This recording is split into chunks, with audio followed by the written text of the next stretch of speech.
মা, দলিলের সইটা কি আজই করে দেবে? ছেলের প্রশ্নে বিছানায় হেলান দিয়ে শুয়ে থাকা বৃদ্ধা কমলা দেবী একটু হাসলেন। নাকের উপরের চশমাটা একটু ঠিক করে নিয়ে বললেন, এত তাড়া কিসের রে বাবা?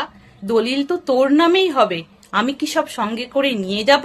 ছেলে কিছুটা অস্বস্তি নিয়ে জানালার দিকে তাকালো। তারপর মাকে বলল, না মানে তোমার শরীরটা তো এখন বিশেষ ভালো যাচ্ছে না। তারপর আবার সামনের মাসেই আমরা সব কানাডায় শিফট করছি। গোছগাছ তো প্রায় সবই শেষ। এখন এই বাড়িটা যদি বিক্রি করতে না পারি তাহলে ওখানে গিয়ে সেটেল হতে সমস্যা হবে। কমলা দেবী এই কথা শুনে শান্ত গলায় বললেন, আর আমার থাকা? আমার কি হবে বাবা? আমি কি তোদের সাথে যাচ্ছি না? ছেলে একটু আমতা আমতা করে বলল, মা, ওখানের আবহাওয়া খুব ঠান্ডা, তোমার আবার হাঁপানির টান আছে, তোমার ওখানে টিকে থাকা খুব মুশকিল হবে। তাই ভাবছিলাম যে শহরের বাইরে যে শান্তিনিবাসটা আছে না, বেশ খোলামেলা বাগান, অনেক জায়গা, তোমার মতো অনেকেই ওখানে থাকে। মাসখানেক তুমি ওখানে থাকলে তোমার শরীরটাও সারবে, আমারও দুশ্চিন্তা একটু কমবে। এই কথা শুনে রমাদেবী একটা দীর্ঘ নিঃশ্বাস ফেললেন। তারপর খাটের পাশে রাখা একটা টিনের বাক্সে হাত বুলিয়ে বললেন, ঠিক আছে বাবা, তুই যখন বলছিস তাহলে কাল সকালে আমি ওখানেই যাব। পরের দিন সকালবেলা একটা বড় গাড়ি এসে দাঁড়ালো বাড়ির গেটের সামনে। কমলা দেবী শেষবারের মতন চোখের জলে তার বাড়িটাকে বিদায় দিয়ে সেই গাড়িতে উঠে পড়লেন। গাড়ি এসে থামলো একটা বিশাল বাড়ির সামনে। চারিদিকে প্রচুর গাছপালা, এক অদ্ভুত নিস্তব্ধতা।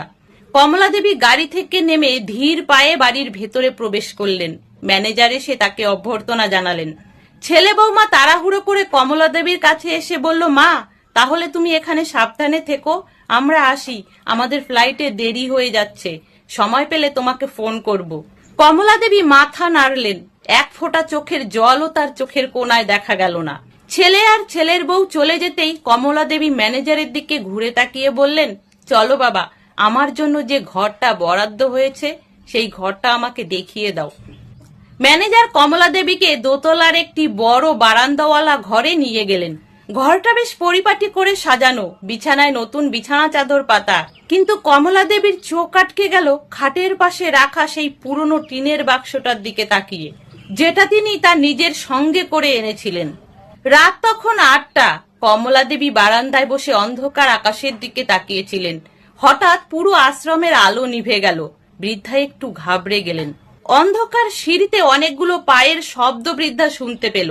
কারা যেন একসঙ্গে অনেকে মিলে উপরে উঠে আসছে। হঠাৎ ঘরের দরজা খুলে গেল এবং অন্ধকারে অনেকগুলো মোমবাতি জ্বলে উঠল। বৃদ্ধা ভয়ে বিস্ময়ে দরজার দিকে তাকিয়ে দেখলেন সামনেই মোমবাতি হাতে দাঁড়িয়ে আছে তার ছেলে বৌমা, তার ছোট নাতি। তাদের হাতে বিশাল ফুলের তোড়া আর কেক। ছেলে মায়ের হাত ধরে বলল, শুভ গৃহপ্রবেশ মা, আর শুভ জন্মদিন। কমলা দেবী অবাক হয়ে বললেন, মানে তোরা তো কানাডা যাবি, আর এটা তো বৃদ্ধাশ্রম। ছেলে মাকে জড়িয়ে ধরে বলল, মা, তোমার পুরনো বাড়িটা ছিল শহরের একটা গিঞ্জি এলাকায়, তোমার দম বন্ধ হয়ে আসতো, তাই ওই বাড়িটা বিক্রি করে আমরা শহরের বাইরে এই বড় বাগান বাড়িটা কিনেছি তোমার জন্য। আর কানাডা যাওয়ার কথা মিথ্যা বলেছিলাম, কারণ তুমি তো তোমার বাড়ি ছাড়তে চাইতে না, তাই না? তাই একটু নাটক করেছিলাম। পাশ থেকে বৌমা বলল, মা, এই বাড়িটা এখন তোমার, আজ থেকে আমরা সবাই মিলে এখানেই থাকবো। কমলা দেবী কান্নায় ভেঙে পড়লেন। কিছুক্ষণ পর নিজেকে কোনো রকমে সামলে নিয়ে সেই টিনের পুরনো বাক্সটা তিনি খুললেন। ভেতর থেকে বার করলেন কিছু সোনার গহনা ও কিছু টাকা।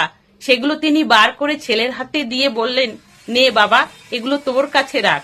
কমলা দেবী আরো বললেন যে আমি ভেবেছিলাম এই টাকা আর গহনাগুলো আশ্রমের অনাথ বাচ্চাদের দিয়ে আমি কোনো তীর্থস্থানে চলে যাব, কিন্তু আজ তুই আমাকে যা দিলি তার কাছে এই সোনার কোনো দাম নেই। ছেলে বাক্সটা বন্ধ করে মায়ের হাত নিজের মাথায় রেখে বলল, যে মা নিজের গায়ের রক্ত জল করে আমাদের মানুষ করেছে, তাকে পর করে আমরা নিজেরা সুখে থাকব, সেই শিক্ষা অন্তত তুমি আমাদের দাওনি। সেদিন রাতের চাঁদের আলোয় বাগান বাড়িটা অদ্ভুত মায়াবী হয়ে উঠল। তাহলে বন্ধুরা, এই ছিল ছোট্ট একটা গল্প। যদি ভালো লাগে প্লিজ লাইক করে দিও, সাথে কমেন্টেও জানিও তোমাদের মতামত। সকলে ভালো থেকো, সুস্থ থেকো।